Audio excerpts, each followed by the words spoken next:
So we were losing customers out the door at a very worrying rate, and we called it the leaky bucket. So loads of acquisition, but loads of customers leaving. And I was convinced that a massive part of it was the fact that our teams were siloed and didn't speak to each other. So decided to implement a program of call listening, actual nitty-gritty listening back to one-to-one calls between our agents and our customers. So this customer had in the space of I think it was a 25-minute phone call, and she had 7 different interactions with 3 different people.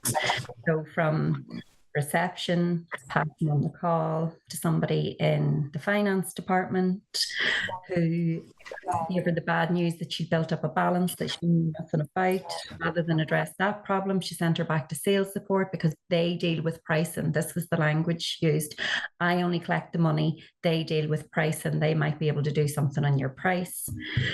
That got sent back to accounts when the person on the other end of the phone didn't realize that there was a balance there, had provided an illogical solution, and so on and so forth.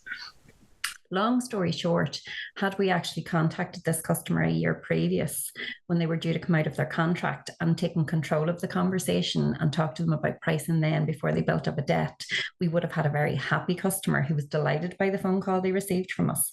Instead, we had this really disjointed, my department doesn't speak to your department, reference to them and us, I do this, they do that. I had a meeting with senior leadership when I was due to talk about staffing or something like that, and I pretty much hijacked my slot and played them the call. And I made everybody sit through, the senior leadership team sit through every uncomfortable minute of those 25 minutes, including the 3 minutes where a customer was left sitting there, didn't know if she was on hold, actually went, "Are you still there?" And said things like, my bill shouldn't be this high because I spare the gas. Like, I don't put the heating on because I can't afford to. And my heart was broken for this woman. She was saying things like, can't afford it. She was being told, well, you need to pay a bit off it. Well, I can't afford that. What's your solution? What are you suggesting? Just pay it, is what she was being told. And I played this, and the leadership of those departments were in that room.